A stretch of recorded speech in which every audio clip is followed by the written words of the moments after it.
안녕하세요. 안녕하세요. 네, 안녕하십니까. 대방열린고시학원에서 환경위생학 맡고 있는 이승훈입니다. 반갑습니다. 박수까지. 우선 올해부터 시험이 바뀐 거, 위생사 시험이 살짝 바뀐 거 먼저 말씀을 드리고, 그 다음에 환경위생학에 대해서 말씀을 드리고, 제 강의가 어떻게 진행이 될 건가 그거 말씀드리고, 그리고 본론으로 들어가도록 하겠습니다. 작년까지는 위생사 시험이 계속 루틴하게 이어져 왔는데 올해부터는 좀 바뀌었어요. 그래가지고 문제가 좀 줄었어요. 완전 기쁜 일이죠. 문제가 줄어가지고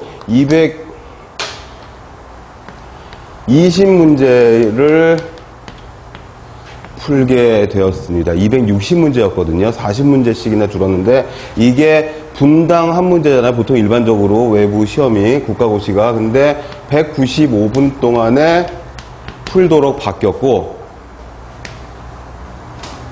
과목은 5과목인 거 다 알고 계시죠? 5과목이 이 비중에 따라서 위생사 자격증에 기여하는 비중에 따라서 문제가 배분이 되어 있는데 환경위생이 가장 큰 비중을 차지하고 있습니다. 그래서 환경위생은 우선 필기하고 실기하고 나뉘는 것도 아시죠?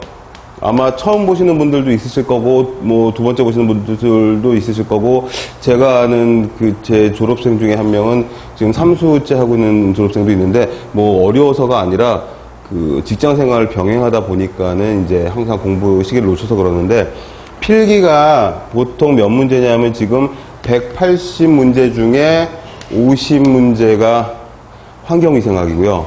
그 다음에 실기가 전에는 50이었는데, 40문제 중에, 근데 실기는, 아시죠? 실기, 필기로 나눠져 있는데, 필기가 이제 5과목, 전 과목이 다 들어가 있고, 실기는 사실 실기라고 해서 무슨 작업형 시험이라든지 무슨 산업기사나 기사처럼 실제로 주관식 필딱고사를 하고서 뭔가 실험을 하고 이런 게 아니라 그냥 그림 문제 맞추는 거에 불과하거든요. 그래서 필기, 실기로 나눠줬다고 해가지고 되게 거창한 건 아닌데, 이 실기는 한 과목으로 40점 중에 예전에 50점 중에 환경위생이 보통 평균적으로 한 18점 정도 차지했었거든요. 그러니까 실기 40문항 중에서 환경위생이 아마 한 15문제 정도 차지하고 있지 않을까. 이거는 3과목만 봅니다. 이렇게 돼 있어서 우선 바뀐 시험 문제라든지 시험 시간에 대한 내용을 먼저 숙지를 하시고, 그래가지고 3교시로 나눠져 있어서 1, 2교시를 필기를 보게 하고 그 다음에 3교시에 실기를 보게 합니다. 실기는 환경위생이랑 식품위생이랑 위생곤충학 요 3가지만 실기가 있고, 필기에는 그 3과목에 더해서 공중보건학이랑 법규가 있죠. 그러니까 공중보건학, 위생법규, 식품위생학, 곤충학, 환경위생은 필기 과목. 그 중에서 환경위생이 비중이 제일 그 다음에 실기는 공중보건 법규 빼고 곤충학이랑 환경위생이랑 그 다음에 식품위생학인데, 그 중에서도 환경위생이 가장 또 비중이 커서 한 15점 이쪽 저쪽으로 문제가 출제가 될 거예요. 그리고 그 다음으로 말씀을 드릴 게 뭐냐 하면 이제 출제 비율. 이게 국시원에서 발표한 출제 비율이 있어서 PDF 파일로 공고가 됐었어요. 연초에. 한 4월, 3월쯤에 배포가 됐었는데, 챕터별로 어떤 식으로 출제가 될 건지, 어떤 분야에서 어떤 문항들이 출제가 될 건지를 러프하게 알려줬는데, 이게 올해 볼 시험이 이제 39회지 않습니까? 39회 시험부터는, 우선, 교재 보시면은 챕터별로 나와 있는데, 공기 부분 있고요. 대기, 공기. 그 다음에 공기는 대기도 있지만 실내 공기, 우리 집안에 있는 실내 공기. 요즘에 이슈가 많이 되잖아요. 미세먼지가 많아가지고 환기를 시켜야 되냐 말아야 되냐, 창문을 열어서 미세먼지가 밖에 많더라도 환기를 시키는 게 더 좋은 것이냐, 아니면 꼭꼭 닫아놓는 게 좋은 것이냐, 뭐가 좋은지 모르겠다, 이런 물어보는 얘기들 되게 많이 나오는데, 일반 대기하고 실내 공기하고 그 다음에 또 하나가 뭐냐면 공중시설의 실내 공기. 요게 또 요즘 큰 이슈여서 사람이 많이 모이는 곳, 지금처럼 우리 학원이라든가 아니면 학교, 대합실, 터미널, 극장, 박물관, 지하상가, 백화점 무지하게 많거든요. 인터넷 컴퓨터 게임 시설 제공업이라는 긴 말로 일컫는 뭐 PC방들도 있고 법령상에 그렇게 나와 있거든요. 그런 공중 이용 시설, 대기, 실내, 그 다음에 공중 이용 시설 이런 데 출제가 각각 한 문제 이상씩 될 거고 뭐 50문제니까 그러니까 필기 180문제 중에 가장 그 문항수가 많기 때문에 디테일한 문제들도 나올 수가 있고 꼼꼼하게 이쪽 저쪽에서 다 출제가 될 수 있다는 거죠. 그 다음에 중요한 게 물인데 물도 상수, 하수, 폐수 이런 식으로 상하수, 폐수, 그 다음에 급수. 급수는 이제 상수를 소독을 해가지고선 상수원으로부터 해가지고 사람에게 수용가라고 하는 우리 집까지 우리 집엔 싱크대, 세면대까지 수도꼭지까지 보내는 거를 이야기를 하는 거고 그 다음에 폐기물이 있어요. 폐기물이 있는데 쓰레기를 말하는 거죠. 폐기물은 생활 폐기물이 첫 번째. 그 다음에 생활 폐기물 말고 지정 폐기물이라 그래서 따로 버려줘야 되는 것들이 있어요. 그러니까 뭐 음식물 쓰레기랑 일반 쓰레기랑 분류하듯이 그 사람에게 해를 끼치거나 환경에 해를 끼칠 수 있는 그런 좀 독한 애들은 지정 폐기물이라고 해서 따로 버려야 되는데 그 지정 폐기물 안에 의료 폐기물이 들어있죠. 이 의료 폐기물 부분도 출제가 많이 되고요. 한두 문제 이상 분명히 출제가 되고 뭐 그렇게 국시원에서 공고를 했으니까 그 다음에 이제 작업 환경 지금 보셔서 아시겠지만 대기, 수질, 토양 그 다음에 작업 환경을 보니까 직장에서까지도 그러니까 유해 환경에서 일을 한다든지 아니면 직업병이 우려되는 그런 단순 작업을 한다든지 좀 안 좋은 환경에서 일을 한다든지 이 작업 환경에서 필요한 위생 부분 이것도 환경위생에 들어가는 부분이거든요. 굉장히 많은 그 비율을 차지하는데 그 다음에 이제 소독 부분 위생사가 방금 전에 원장님 말씀도 좀 들으셨지만 위생사 면허증 가지고 갈 수 있는 직종이 보건소에는 보건소법에 의해서 2~3명 이상을 채용하도록 되어 있으나 사실 강제 규정은 아니고 방역업체라든지 소독업체라든지 위생업체라든지 아니면 식품 첨가물을 만드는 회사라든지 이런 데에 위생이나 환경이나 수질이나 분석과 관련 있는 업체나 업종에 종사할 수 있게 되어 있다라고 국시원 홈페이지에 나와 있거든요. 근데 그 얘기는 조금 이따 다시 한번 드릴 건데 아무튼지 간에 그 부분에 있어서 소독 부분 방역이라고 그래요. 방역 이 부분이 또 중요하게 이야기가 되고 있는 것이 겨울철만 되면 겨울철도 아니죠. 이제는 뭐 사시사철 AI 조류독감하고 뭐 간혹가다 구제역하고 그 다음에 2년 전에는 메르스 사태도 있었고 아무튼 요런 부분들과 같이 연결지어 가지고서는 아마 출제가 2~3문제 이상 될 겁니다. 그 다음에 마지막으로 주거 사는 집 그래서 사는 집의 주택위생이라고 해서 주택위생 또는 집합소 위생이라고도 하는데 이 부분까지 하면 뭐 가정 내 환기라든지 배수라든지 조명이라든지 그 다음에 악취, 소음 하나 더 요즘에는 뭘 얘기하냐면 빛공해도 들어보셨죠? 빛공해까지도 이야기가 되는 부분들이어서 그런 것들까지 다 아울러 가지고 여기에 50문항에 출제가 된다라는 겁니다. 그런데 위생사 시험을 볼 수 있는 자격을 가진 사람들이 어떤 전공을 한 사람들이냐 하면 식품 아니면 보건 쪽 계열들이거든요. 근데 보통 보건 쪽 계열, 식품 쪽 계열, 그 다음에 환경보건이나 아무튼 보건자가 들어가거나 식품자가 들어가면 볼 수 있는 자격이 있는 걸로 되어 있는데 환경 쪽은 사실 환경위생은 거의 환경 쪽인데 환경 쪽은 식품 전공자들에게는 좀 생소한 그런 과목이어서 용어 자체도 좀 생소하고 환경 그러면 되게 좀 딱딱하게 생각할 수가 있는데 그런 부분들을 아주 쉽게 제가 설명을 해드리도록 하겠습니다. 하나 더 실기도 출제 그 비율을 출제 공고를 했는데 환경, 이거 실기는 환경 측정, 뭐 어렵지 않습니다. 이 실기 부분은요, 뭐 결론부터 말씀드리면 실기는 굉장히 쉬워요. 그림 문제이기 때문에 우리가 글씨로 배워서 외우는 것보다 그림으로 어떤 이미지로 외우는 게 훨씬 빨리 들어오고 오래 각인돼서 안 잊혀지는데 실기는 굉장히 쉬워요. 근데 이제 실기에서 만약에 떨어졌다 하면은 보통 곤충학에서 벌레의 형태라든지 벌레를 잡는 어떤 기구라든지 장치의 그런 그림이 낯설어서 그래가지고 좀 떨어지는 경우들이 있는데, 제가 단연간이 수업을 해 오다 보면 그럼 이제 시험 보고 나와서 얘기도 해주고, 그리고 저도 뭐 제 스스로도 들어가서 시험을 보고 뭐 이랬었거든요. 수업을 진행을 하면서 이제 제가 말씀을 드릴 거예요. 이제 뭐 어떻게 2번이나 시험을 볼 수 있었는지 뭐 아무튼 이야기를 해드릴 건데, 아무튼 환경 측정 부분이 나오는데, 이 환경위생에서의 환경 측정 부분은 측정 기구 같은 것들이 있잖아요. 뭐 풍향계, 풍속계, 온도계의 종류, 기압계의 종류, 뭐 이런 것들이기 때문에 그림 한번 보고 사진 한번 보고 우리 실기책에 다 있거든요. 컬러로.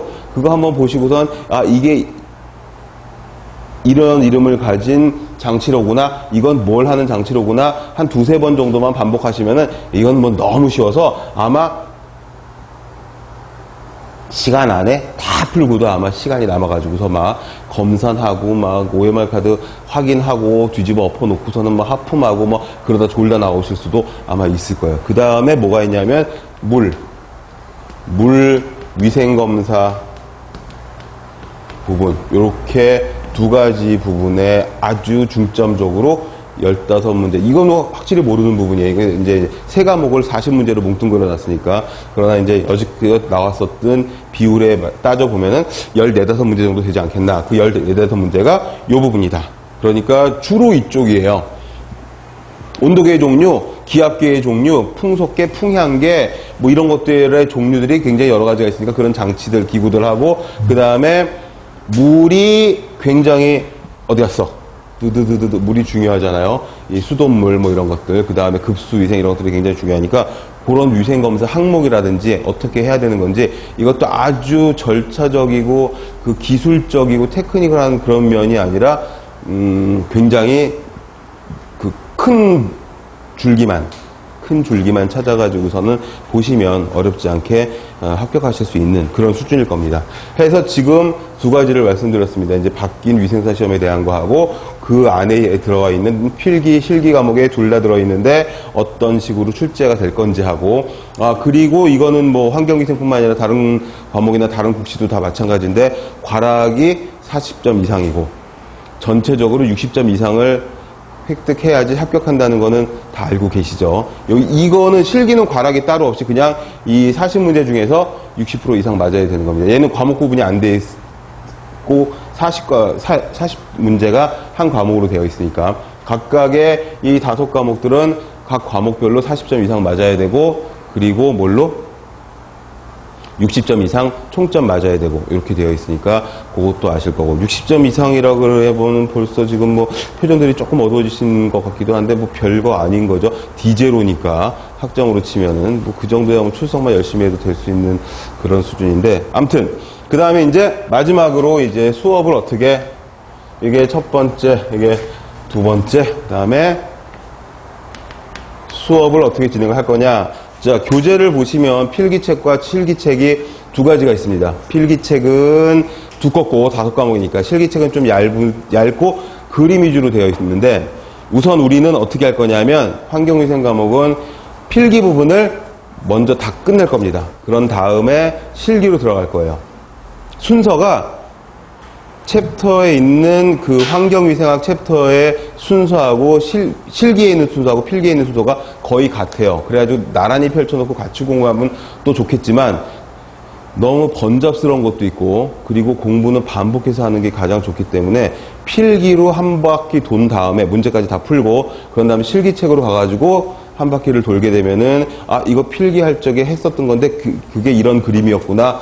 여기선 주로 그림이니까 여기선 주로 글씨밖에 없고, 그러니까 여기 나와 있었던 뭐 예를 들어서 뭐 기압계면 뭐 아네로이드 기압계라든지 이런 거가 말로 배웠는데 여기서 아네로이드 기압계 그림이랑 사진이 나오면은 아 그게 그거였구나 하면 집에서 다시 한번 또 찾아보시고 여기서 문제 풀고 여기서 문제 풀고 하면은 2번 이상 반복이 되니까 아마 도움이 되실 것 같고, 제가 하는 또 다른 과목인 곤충학도 그런 식으로 진도를 나가도록 하겠습니다.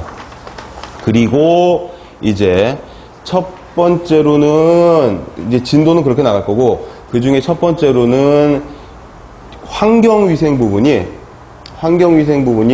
굉장히 시사적인 분위기를 많이 타서 법령도 자주 바뀌고요. 심지어는 1년에 뭐 2번 이상씩 바뀌는 경우도 있고, 그리고 환경 문제가 계속적으로 시시각각으로 바뀌고 보도들이 나오기 때문에 시사적인 문제들이 꽤 있어요. 그래서 최신 법령이나 최신 자료나 또는 최신 협정 같은 것들, 국가별 협정 같은 것들, 바로 며칠 전에 한 1, 2주 전쯤에 문제가 됐던 게 뭐냐면 환경 관련해가지고 지구온난화 관련해가지고 파리 기후변화 협약 당사국 총회를 2015년 11월 말에 거의 모든 국가가 다 모여가지고 협약을 해가지고 온난화를 방지하자 이래가지고 굉장히 좋은 그 협약을 맺었는데, 미국 대통령이 탈퇴한다 그래가지고서는 미국이 탈퇴하면 미국이 온실가스를 세계에서 2번째로 많이 배출하는 나라인데 미국 빠지면은 우르르깡깡 다 빠져버리면 이제 뭐 껍데기만 남는 거죠. 그래가지고 이제 유명무실하게 될 것 같은데, 그런 최신 정보나 자료나 법령이나 또는 그 국제적인 협정들 거기에 맞춰가지고 제가 계속적으로 모니터링을 하고 있다가 수업 중에 말씀을 드리고, 만약에 수업이 끝난 후에도 저희 카페에 그 최신 자료나 이런 것들 업데이트 되는 것들을 계속 시험 보시기 전까지 꾸준히 올려놓을 겁니다.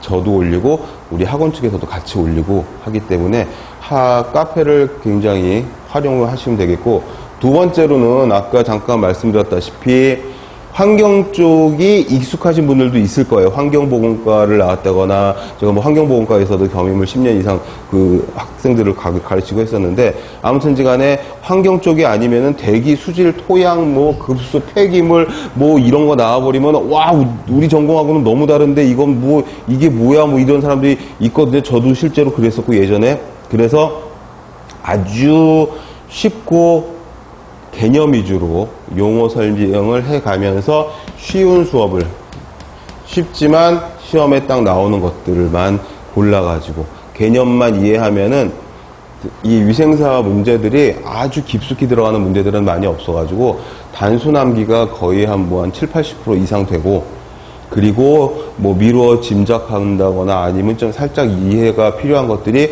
불과 1, 20% 정도밖에, 한 30%를 절대 넘지 않기 때문에 공부하시기 쉽게 개념 위주로, 용어에 대한 뜻을 몰라버리면은 공부가 안 되죠. 외워지지도 않고 이해도 안 가고. 그럼 그때 이제 탁 책을 덮고서 잠깐 쉬었다 해야지. 그러고선 SNS 보고 뭐 페북 열고 카톡 바바바바박 답하다 보면 오늘 하루 다 가고, 그러면 내일부터 새롭게 다시 해야지. 그래 내일부터 시작하는데 내일은 너무 덥고 비도 오고 막 이러는데 부침개도 지져먹고 막 이래야 되는데 그러면은 그래 내일부터 하자. 뭐 아직 시간이 많이 남았는데 뭐 위생사 어렵다고 하지도 않는데 뭐 그래 뭐 59.7%였는데 최근 시험 합격률이 4년 전에는 30몇 %였어요. 제가 그것도 국시원에서 공부하고 있거든요. 2013년에 36.7%였어요.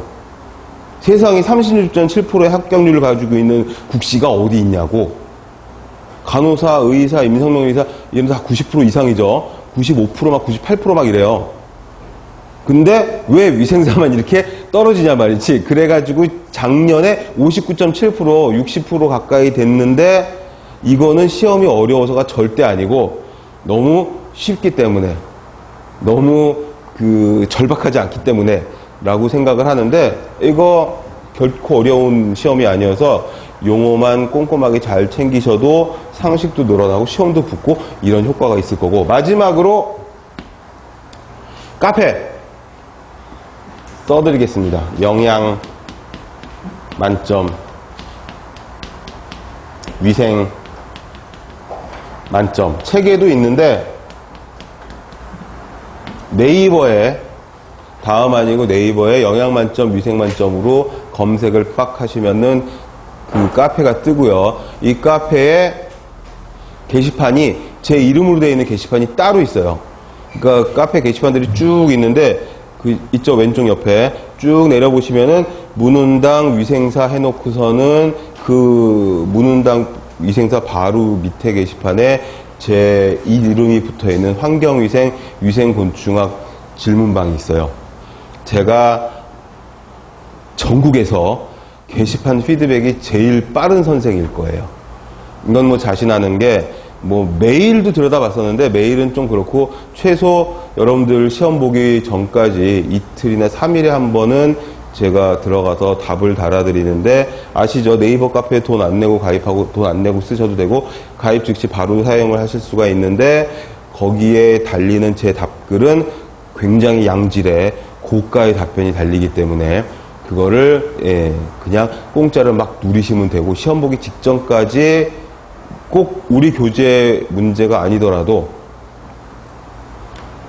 문제를 올려주시면은 답을 찾아드리고 같이 찾아드리고 그리고 인터넷상에 올리는 그런 질문과 대답들은 제가 100% 확실한 정답을 올려드려야 되기 때문에 법제처, 환경부, 보건복지부, 그 다음에 질병관리본부 우리 과목과 관련 있는 그런 그 국가기관들을 다 식약처까지 다 아울러 가지고 가장 정답을 찾아 가지고 올려드리고 있으니까 단지 여러분들이 조심하셔야 될 거는 지켜주셔야 될 거는 뭐냐면 이건 뭐예요? 뭐 이런 단편적인 질문 말고 그죠? 기업계가 뭐라는 거죠? 뭐 이런 거 말고 그런 거는 뭐 아무데나 물어보시고 문제를 풀다가 애매해 가지고 이 5개 보기 중에 2개가 답인 것 같은데 그 중에 하나가 뭔지 모르겠다 해가지고 그런 것들을 문제를 뭐 다 치기 귀찮으면 사진 찍어서 첨부해서 올리셔도 되고 그러면은 같이 고민하고 관련 자료들 쭉 링크 걸고 제가 찾아가지고 올려가지고 제가 검색을 굉장히 잘하거든요. 그래가지고 같이 답을 올려드리니까 그렇게 해가지고서는 그 카페 활용을 잘 하시면 아마 그냥 홍보나 자랑이 아니라 실제적으로 그 제가 이런 식으로 제 이름으로 운영하는 게시판들이 몇 있는데 아주 그냥 일주일에 한 2, 3일 정도는 하루 날 잡아가지고 그 게시판에 답글 나느라고 소모를 할 정도로 저는 이거에 지금 올인을 하고 있는 그런 선생이기 때문에 여러분들에게 도움이 아마 많이 되실 겁니다. 해서 이 정도로 오리엔테이션이랄까 이런 것들을 좀 마치고 본격적인 수업으로 들어가도록 하겠습니다.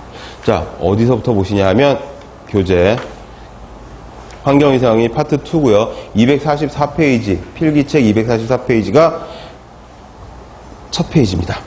여기 보시면 말씀드린 것처럼 공기위생관리가 나와 있죠. 공기위생관리 해놓고 대기환경관리, 대기부터 먼저 나옵니다. 대기는 대기의 구조부터 먼저 알아야 되는데 이것도 그렇게 많이 어려운 부분이 아니어서 자, 나는 생소하다. 학교 다닐 적에도 나는 지학도 하지 않았었고 물리도 하지 않았었고 나는 화학생물 파했는데 그중에 하나만 하려면 난 화학도 싫고 생물만 했는데 사실 생물도 그렇게 잘하는 건 아닌데 아무튼 생소한데 무슨 대기, 대류권 나오고 성층권 나오고 그러면 저도 학교 다닐 때 대기 고등학교 때 싫어했던 과목인데 위생사에 들어있는 대기는 아주 쉬우니까 여기 있는 책에 있는 내용만 쭉 쫓아가시면 다른 보충 자료 전혀 필요 없이 요것만으로도 다 끝내실 수가 있을 겁니다. 틀릴 문제가 아마 거의 없을 거예요. 자, 우선 대기의 구조부터 봐야 되는데 그 밑에 보시면은 그래프가 나와 있죠. 이 그래프가 뭐냐면 대기의 구조입니다. 그러니까 밑에는 지표면이고요. 땅입니다. 땅. 지표면으로부터 뭐 교재마다 수험서마다 조금 차이는 있는데 한 11km 정도 올라가면 여기까지가 대류권이라고 하고 여기서부터 밑에서부터 전체 다 해가지고 몇 킬로까지 한 50km 정도까지를 우리 교재에는 몇 킬로까지로 돼 있죠. 성층권이 40 그쵸 한 40, 50 정도 됐죠. 맞죠? 그 성층권 밑에 있는 점선이니까 여기가 성층권이라고 하고 그 위는 뭐 됐습니다. 중간권, 열권 뭐 이렇게 되어 있는데 거기까지 보실 거 없고 우리가 주목해서 봐야 되는 거는 여기입니다. 대류권하고 성층권.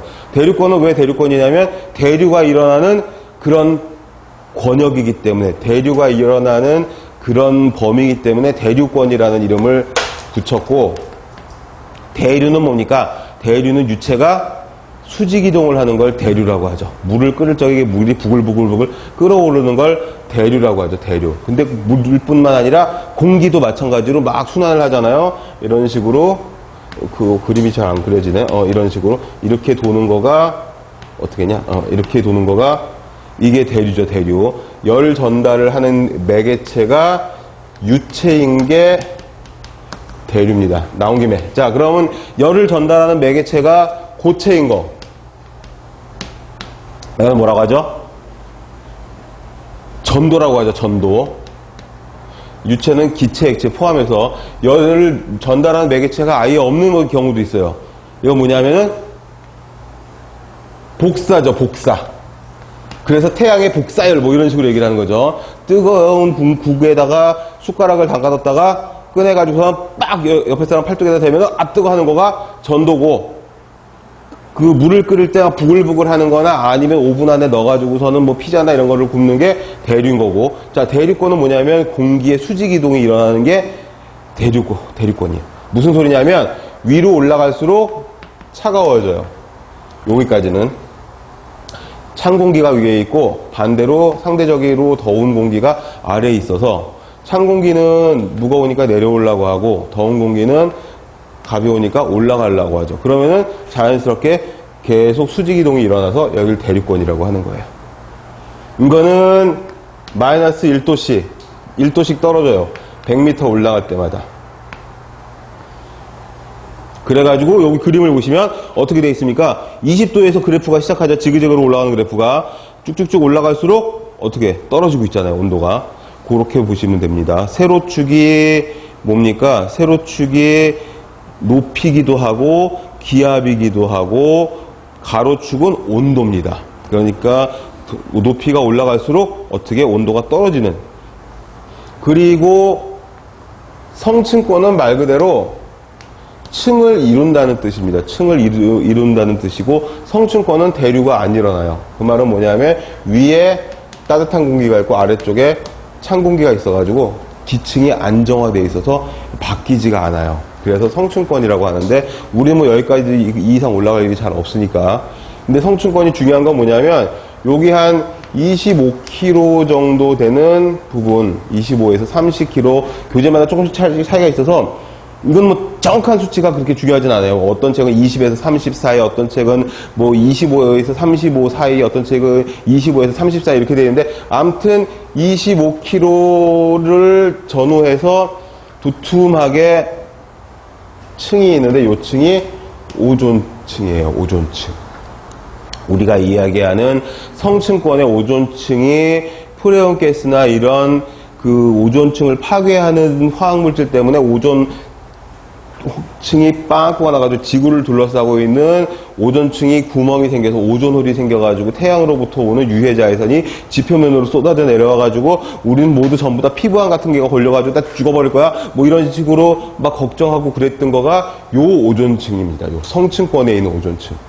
여기 있는 오존층은 좋은 오존층이고, 또 하나 오존층이 있죠. 우리가 살고 있는 요 지표면과 가까운 데 대류권에 있는 오존이 있는데, 이 대류권에 있는 오존은 나쁜 오존인 거죠. 요즘처럼 날씨가 이제 갑자기 더워지고 바람도 안 불고 햇볕도 쨍쨍 내리쬐고 이러면은 태양으로부터 오는 자외선의 양이 많아져 가지고 우리 지표면에 오존이 막 생겨버려요. 그 오존은 호흡기 계통의 장애를 일으키는 그런 나쁜 오존. 그래서 오존은 두 가지로 보셔야 됩니다. 오존이 하는 역할들은 비슷한데, 이 성층권에 있는 오존은 우리가 살고 있는 지표면하고 되게 많이 떨어져 있기 때문에 사람한테 해를 끼치는 그런 오존층이 아니라 유해 자외선을 막아주는 좋은 오존층이고, 지표면에 있는 오존은 우리가 흡입할 수 있는 그런 오존이기 때문에 뭐 자외선 맞고 자시고 할 거 없이 얘네들은 호흡기라든지 뭐 시각장애라든지 아무튼 사람에게 피해를 끼치는 나쁜 오존이다. 얘는 대기오염 물질이다. 이렇게 생각을 하시면 됩니다. 지금 막 막 얘기를 막 풀어가듯이 쭉 얘기를 했지만 되게 많은 양의 수업이 지금 된 거고요. 이게 지금 차근차근히 책에다가 밑줄 쳐가면서 중요 표시를 해가면서 다시 한번 봐야 될 내용입니다. 우선은 뭘 봐야 되느냐? 교재 244페이지에 있는 거기 동그라미 2번에 대륙권은 어디? 11km 정도까지.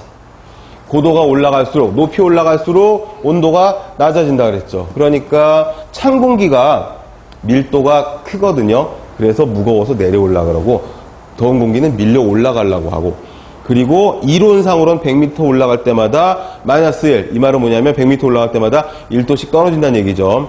실제로는 0.65도씩 떨어지는데 우리는 1도 정도씩 떨어진다. 이렇게 기억하면 되겠고, 만약에 시험 문제에서 마이너스 1, 마이너스 0.65가 같이 나오면 문제에서 이론상인지 실제인지 뭘 물어봤는지를 보고 0.65나 아니면 마이너스 1을 고르시면 되겠는데, 둘 중에 하나만 나올 경우가 농후하기 때문에 둘 중에 하나만 기억하고 있다. 그거만 찍으시면 되겠습니다. 객관식이니까. 그리고 대기오염이 발생하는 데는 여기 대륙권. 여기는 성층권은 대기오염이 없어요. 너무 위라서. 그리고 기온 역전이라고 하는 말이 지금 처음 나왔는데, 기온 역전도 말 그대로입니다. 기온이 역전됐다는 뜻이에요. 거꾸로 뒤집혔다고. 무슨 소리냐면 이게 정상이거든요. 대륙권은 대류가 일어나려면 찬 공기가 위에 더운 공기가 아래에 있어서 이렇게 돌아야 되는데, 어떤 이유에서인지 성층권처럼 더운 공기가 위에 있고 찬 공기가 아래에 있을 경우가 있거든요. 그럼 말의 대륙권이지 얘가 이동이 안 돼. 대류가 일어나지 않으면, 만약에 여기서 굴뚝이 있고 자동차가 있고 뭐 공장이 있어가지고 이외에 매연이나 이런 것들이 막 있다고 치면은 얘가 희석이 안 되잖아요. 대류가 돼야지 이게 올라갈 거 아니에요. 굴뚝에서 연기를 뿜는 이유는 뭐예요? 굴뚝에서 연기를 뿜어 나가줘야지 위에서 희석이 될 거 아니에요. 굴뚝의 높이가 있잖아요. 뒤에서 나올 거지만 굴뚝의 높이가 높을수록 독한 놈이 나오는 굴뚝이에요. 굴뚝의 높이가 높을수록 어떻게 거기서 나오는 연기가 높은 데서 내려오면서 희석이 될 거 아니에요. 낮은 굴뚝은 낮은 굴뚝대로 별거 아닌 괜찮은 연기, 괜찮다기보다는 좀 덜한 거고, 굴뚝이 굉장히 높으면 저기는 굉장히 독한 그 어떤 연기가 나오는 모양인데, 이렇게 생각하셔도 됩니다. 말 그대로 대륙권은 얘가 회전을 해야 되는데, 이게 기압이든 복사열이든 암든 전선이든 구름이든 무슨 이유로 더운 게 만약에 위에 있고 찬 게 아래에 있는 경우가 가끔 있는데, 그러면 이게 기온 역전이라 그래서 대류가 일어나지 않아. 그러면 여기 계속 공해 먼지나 미세먼지가 계속 머물러 있으면 사람들이 이제 거기서 계속 호흡을 하다가 이제 막 돌아가시겠죠. 그게 이제 우리 옛날에 알고 있었던 뭐 런던 스모그, LA 스모그 뭐 이런 것들이니까 그 얘기를 하는 거고, 그 다음에 이제 동그라미 3번에 있는 성층권은 11에서 50km 사이인데, 여기는 층을 이룬다고 해서 성층권이고 대류가 안 일어납니다. 그러니까 올라가면 올라갈수록 더워집니다. 밑에 그래프를 보면 어떻게 꺾여가지고 높이가 올라갈수록, 기압이 낮아질수록 점점 온도가 다시 오르는 걸로 되어 있죠. 거기까지만 기억을 하시면 되겠고, 그 다음에 옆에 페이지에 보시면 중간권 10권이 있는데, 중간권 10권도 순서 정도만 알아두시면 되겠다. 크게 여기는 뭐 마이너스 90에서 마이너스 130도까지 뭐 이런 식으로까지 달달달달 다 외우실 것까지는 없고, 수업을 진행해 나가면서 앞으로 8주 동안 수업을 하면서 제가 요 숫자는 외워야 됩니다, 요 숫자는 나옵니다 하는 그런 숫자들이 있거든요. 그런 숫자들 다 해봐야 무슨 100개도 안 돼요.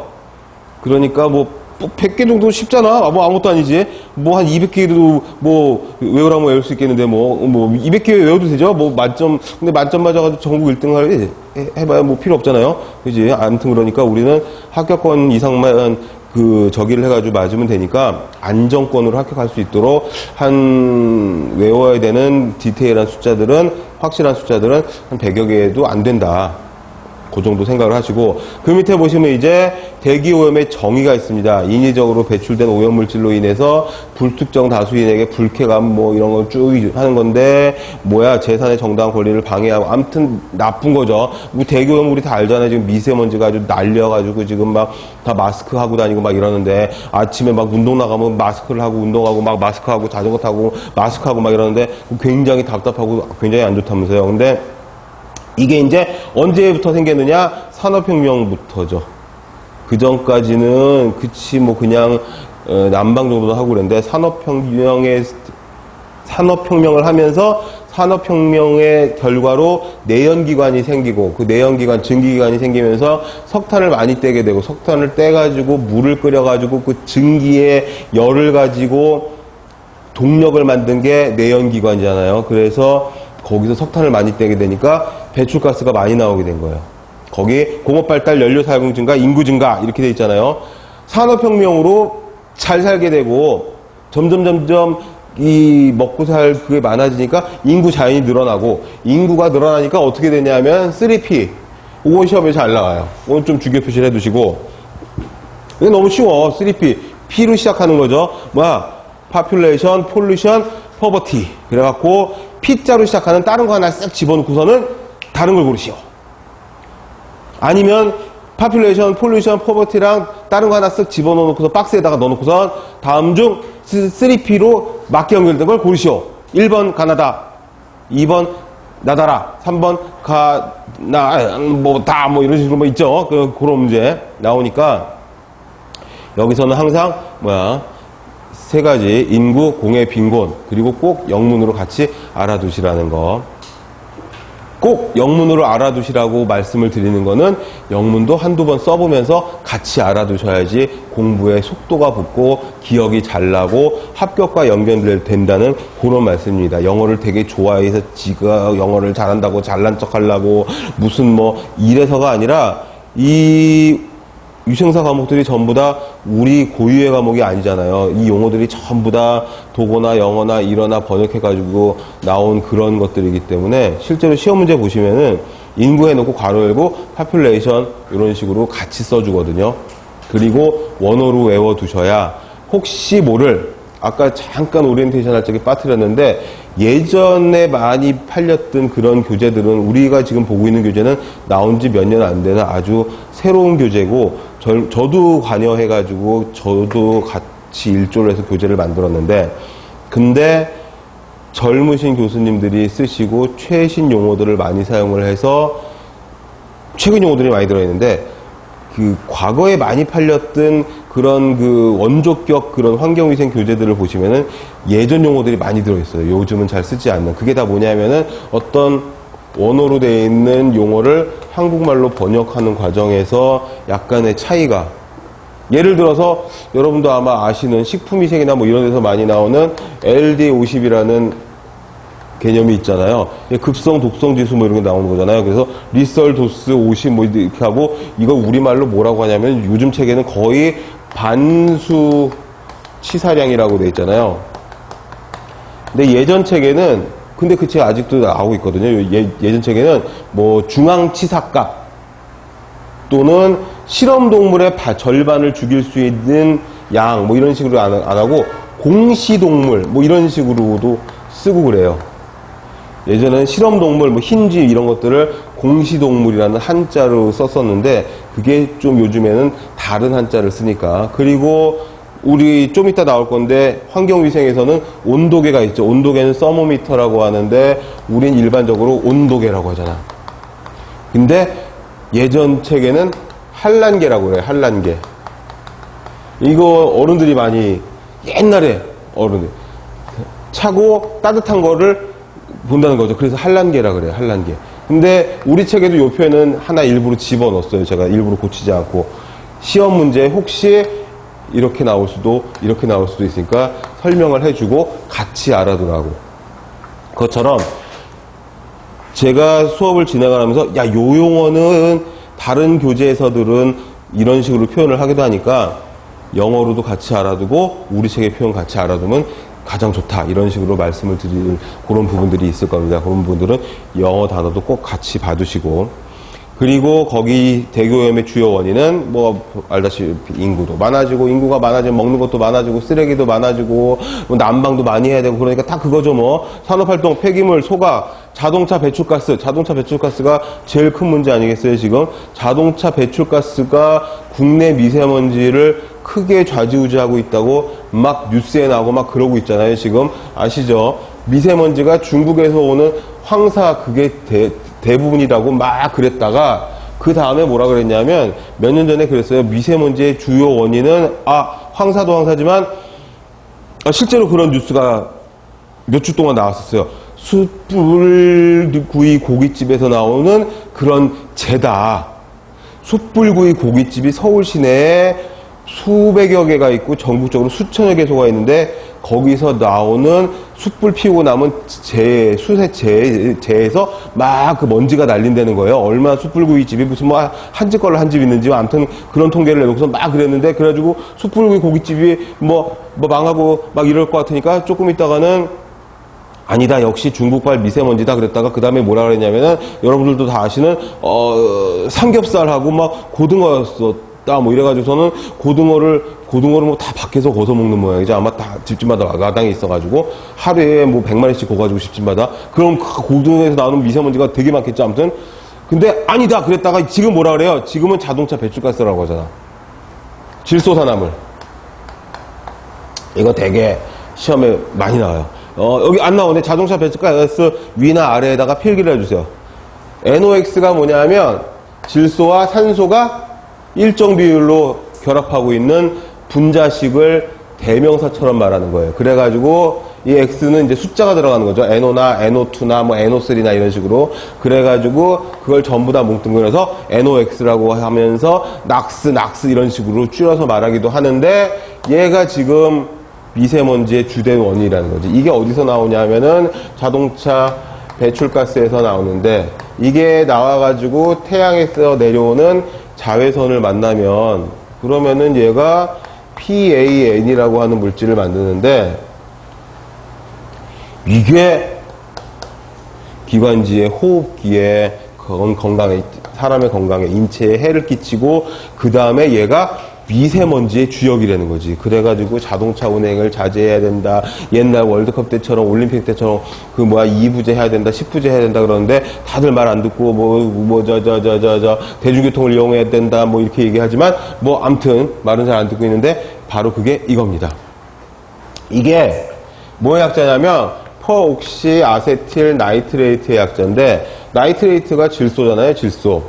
그러니까 퍼옥시 아세틸 나이트레이트는 뭐냐면 이제 산소가 많이 달라붙어 있는 질소. 그래가지고서는 얘가 미세먼지의 주역이다. 그게 이제 자동차 배출가스. 그다음에 가정용 난방. 가정용 난방을 예전에는 연탄이나 석탄 같은 걸 많이 했었는데 그 이후에 기름을 지나서 이제 가스 쪽으로 많이 나왔는데 그쪽에서도 대기오염의 원인 물질이 나올 수 있다. 그리고 가장 많이 나오는 건 화력발전소에서 많이 나오더라. 뭐 이런 얘기들도 하고 하는데 아무튼 그런 원인 물질들 체크를 하시면 되겠고 우리나라 대기오염의 특징은 이거는 뭐 너무 쉬워서 문제가 되는 거, 나쁜 거, 이런 거, 내 마음에 드는 거 고르시면 됩니다. 도시와 산업화로 오염물질이 복잡해지고 다양화됐고. 그쵸? 예전에는 이런 거 없었거든요. 예전에 이런 게 없었던 게 뭐냐면은 자동차 배출가스가 그렇게 많지도 않아서 얘가 나와서 그냥 쫙 희석돼 버리니까 그 공기의 자정적으로 잘 문제가 안 됐었고 그리고 이제 지구 온난화랑 좀 이게 같이 물려가는 건데 겨울은 춥고 바람도 많이 불고 기후의 변화가 심했었기 때문에 자외선이 그렇게 강렬하게 내리쬐지 않아가지고 이게 크게 문제가 되지 않았었던 적이 있었기 때문에 그리고 우리 다 알다시피 다이옥신이라고 하는 환경 호르몬 물질, 이 독성 물질은 쓰레기 소각장에서 제일 먼저 발견됐다면서요. 이게 독성이 제일 강한 걸로 돼 있잖아요. 요거 나오면 또 이제 신나서 또 여기에 대해서 설명을 할 건데 아무튼 이런 것들이 다 뭐냐면 옛날에 없었던 것들 그냥 씨 뿌려가지고 뭐 뜯어먹고 열매 따먹고 이럴 적에는 없었던 것들이 점점 새로운 물질, 전에 없었던 물질들이 나왔다는 거. 그 다음에 양과 질적인 면에서 증가했다는 거. 사람이 뭐 옛날과 비교하면 어마어마하게 많으니까. 그 다음에 배출가스 화석연료, 이 화석연료라고 하는 건 다 뭡니까? 석탄이나 석유나 가스 같은 땅에서 파내는 그런 연료들을 화석연료라고 하는 것들이죠. 우리가 일반적으로 사용하는 태양열이나 풍력, 조력 이런 거 뺀 나머지 불을 붙여가지고 뭔가 열을 얻어가지고 그 열을 에너지화하는 그런 연료를 화석연료라고 합니다. 화석연료는 다 불을 떼야 되기 때문에 거기서 나오는 유해가스라든지 유해물질 같은 것들이 있는 거고 그리고 이제 거기에 질소화합물 얘기했었죠, 이거. NOx라고. 그 다음에 4번에 보시면은 황산화물도 있어요. 황산화물은 황하고 산소하고 결합한 물질. 그래가지고 SO2, SO3, 뭐 H2SO4. H2SO4는 황산이잖아요. 이런 것들을 황산화물이라고 하는데 이것도 대기오염 물질로 많이 나오고. 그리고 얘하고 둘 다 산성비의 원인 물질. 대기오염이 처음 이제 문제화 됐던 거가 산성비 얘기가 있었어요. 저희 어렸을 때 얘기인데 아주 오래된 얘기인데 하늘에서 내리는 비가 산성을 띠고 있기 때문에 그거를 맞지 말아라. 머리가 빠져서 대머리가 된다. 그러면서 막 경계했었는데 이 산성비는 나온 김에 거기 써있나요? 책에? 안 써있죠. 산성비는 pH가 5.6 이하인 비를 산성비라 그래요. 요거는 외워야 되는 숫자. 근데 뭐 알고 계시는 거죠. 5.6 이하가 산성이라는 거는 저기 식품위생 이쪽에서도 나오죠. 뭐니 그저 육류의 사후경직을 판단하는 수소이온 농도가 5.6 이하일 때잖아요. 그 다음에 밑에 보시면 그 옆에 보시면 미세먼지는 PM10. PM10은 뭐죠? PM은 Particulate Matter 그래가지고 미세먼지란 뜻이고 십자는 지름이 10 마이크로미터 이하인 먼지. 지름이 10 마이크로미터 이하인 먼지를 뭐라고 하냐면은 PM10이라고 해요. 1 마이크로미터는 몇 미터를 말하는 거죠? 1 마이크로미터는 나온 김에 이제 첫 시간이니까 용어 설명을 쫙 하고 부지런히 적어가다 보면은 제가 반복하는 걸 되게 좋아해가지고 계속 수업하면서 반복을 할 거거든요. 그럼 그때마다 또 적으세요. 앞에 페이지에 있는데 뭐 마이크로미터가 뭔지 다 적어놨는데 그래도 또 적는 거죠. 손으로 적으면서 반복이 되고 머릿속에 한 번 더 들어가고 그게 자꾸 익혀지니까 1 마이크로미터는 10의 마이너스 6승미터를 말합니다. 아시죠? 그리고 좀 이따 나올 거니까 또 할게요. 1 나노미터는 10의 마이너스 9승미터를 말하는 거죠. 1000단위씩 떨어지죠. 근데 뭐 이 두 가지 정도만 알면 되고, 그리고 나온 김에 1옹스트롱이라고 하는 단위가 있는데 대문자 A 위에다가 작은 동그라미를 붙이는 게 옹스트롱이라는 단어예요. 옹스트롱. O에다가 액센트를 줘가지고 옹스트롱 이렇게 얘기를 하는데 1옹스트롱은 10의 마이너스 10승미터를 말해요. 그래서 나노미터랑 옹스트롱과는 10배 차이. 뭐 많지 않으니까 뭐 그냥 이 정도만 딱 보시면 되겠죠. 센티미터는 10의 마이너스 10승미터 이렇게 되는 거죠. 10의 마이너스 2승이죠. 센티미터는 100cm가 1m니까 같이 가는 거죠. 혼자 하는 거죠 지금. 그런 분위기가 확 있는 거죠 지금. 예, 아무튼 그리고 요즘 문제가 되는 건 PM 2.5짜리 법으로 지금 PM10짜리하고 PM2.5짜리하고 같이 규제를 하고 있죠. PM2.5는 더 작은 초미세먼지라고 하죠. 초미세먼지. 지름이 얼마? 지름이 2.5 마이크로미터 이하짜리. 그리고 굉장히 이 PM2.5는 그 숨을 쉴 적에 마스크에서도 잘 안 걸러지고 상기도를 지나가면서 섬모라든지 코털이라든지 이런 데서 안 걸리고 폐포에 그냥 달라붙는 그런 먼지라고 해서 무서운 먼지라고. 폐포에 달라붙으면 배출되기가 굉장히 힘들겠죠. 한 번 붙으면 잘 안 붙는 거고. 그래가지고 뭐 성면이라든지 각종 미세먼지, 이 PM 2.5 이하짜리 이런 먼지들은 인체에 치명적일 수가 있다라고 얘기하는 거고. 근데 정말 무서운 뉴스가 가끔 나오는 게 PM 0.5짜리가 가끔 날라온다고. 이거는 혈관을 통해서 세포까지 갈 수 있대요. 그러니까 폐포에서 허파과리에서 산소 이산화탄소 교환이 이루어지고서는 막 얼루가 그 산소가 헤모글로빈을 만나가지고 저 세포로 가가지고 세포 안에 있는 얼로 가는 거 저 미토콘드리아로 가가지고 미토콘드리아에서 무슨 막 산소를 가지고서 저 에너지를 만들어야 되는데 얘가 같이 따라간다니까 미토콘드리아로.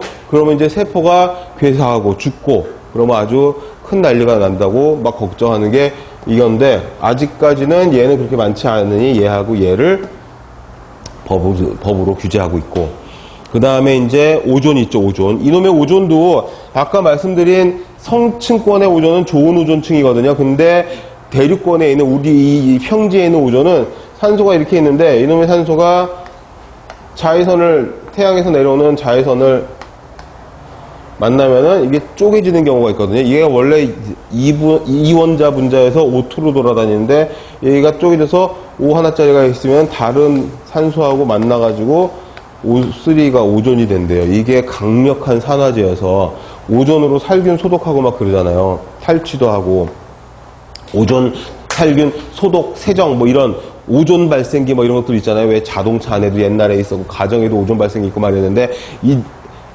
예전에 되게 많이 나왔었어요. 근데 이걸 너무 고농도로 집안에다가 막 해버리면 공기도 깨끗해지고 좋은데 사람한테도 좋지 않아가지고서는 조금 나오다가 좀 유행하다 말았는데, 이 오존이 호흡기에 피해를 굉장히 끼칠 수가 있다고. 이 오존이 어떤 예민한 사람들은 냄새를 맡을 수가 있는데, 이 오존이 그 약간 그 해조류 다시마 냄새 비슷한 그런 냄새가 있어요. 그래서 바닷가에서 파도가 치면서 이렇게 그 초음파가 발생하면서 철썩철썩 파도가 치고 막 포말이 생기고 막 이러면서 거기서 미역 냄새, 다시마 냄새도 물론 있지만 오존 발생도 많이 되고, 그리고 특히나 가정 내에서는 주거 위생도 아까 중요하다 그랬으니까 실내에서는 복사기라든지 팩스라든지 알이 아니지 레이저 프린터 같은 것들 있죠. 다 뭐야, 뜨끈뜨끈한 토너가 들어있는 것들이잖아요. 여기서 오존이 발생을 안 되는 거예요. 그래가지고 복사기에서 막 나오는 복사지를 딱 잡아가지고 냄새를 맡아보면, 이거 다 해보잖아요. 안 해보셨나? 해보면은 미역 냄새 같은 게 난다니까?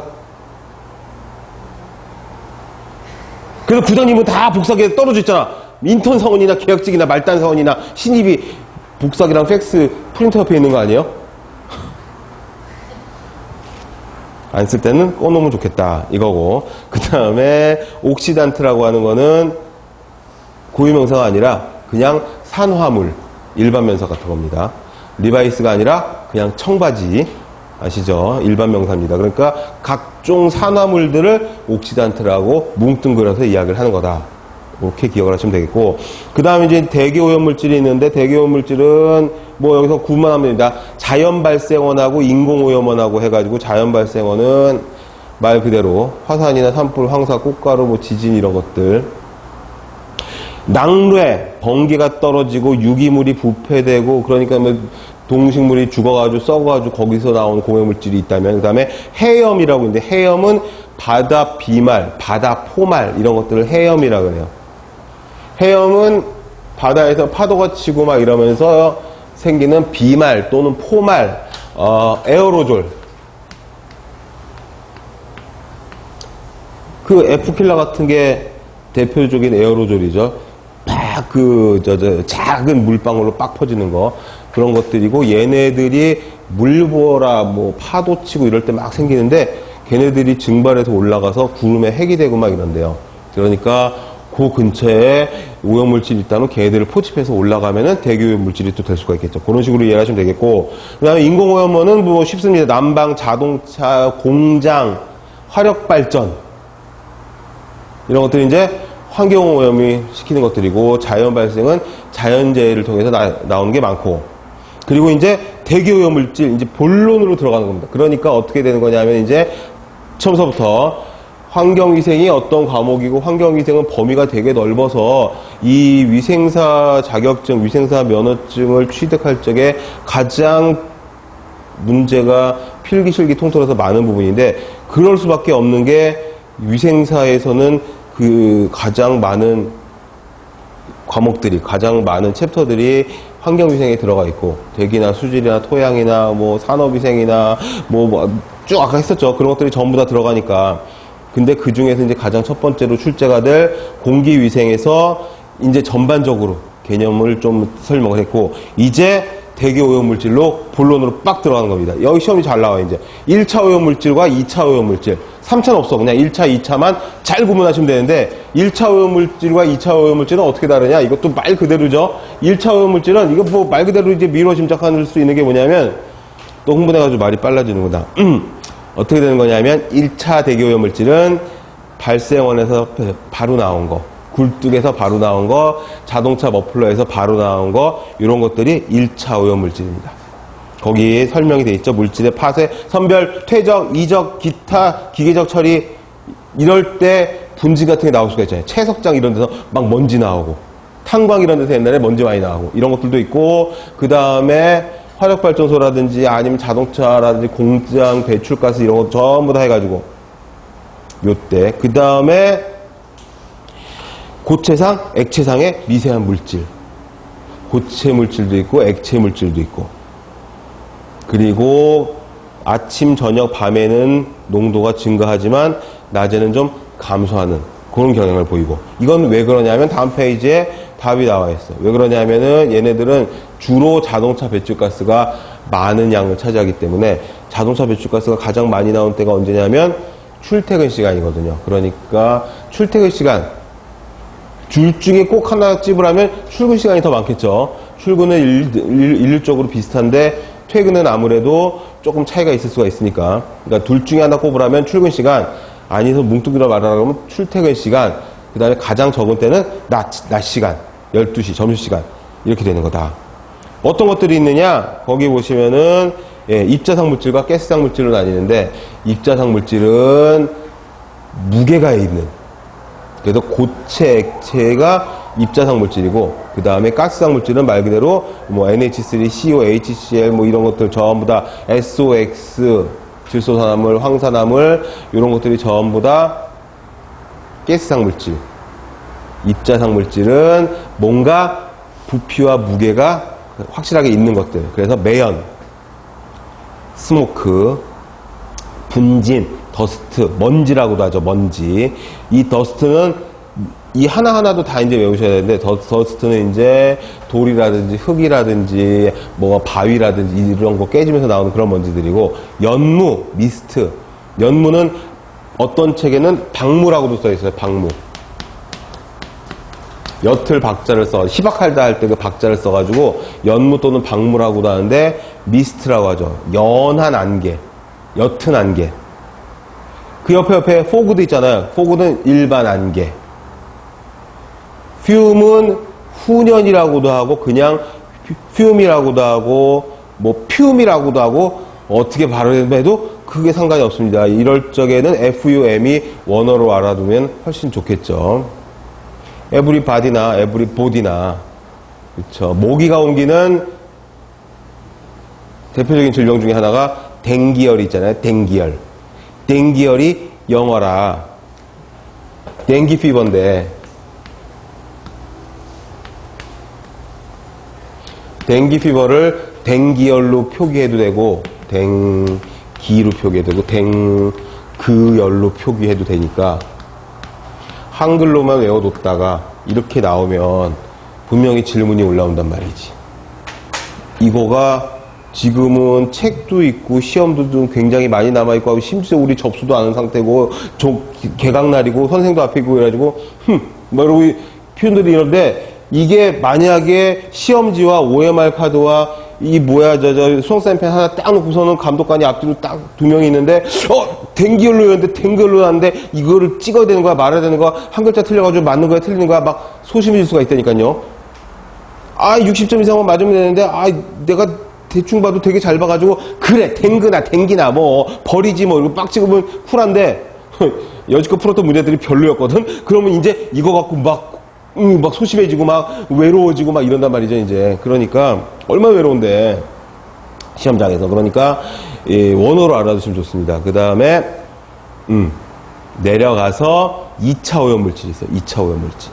2차 오염물질은 시간이 되나요? 우리가 좀 지났죠. 요거는 쉬는 시간을 좀 잠시 갖고 들어와서 이어서 나가도록 하겠습니다. 잠시 쉬었다 할게요.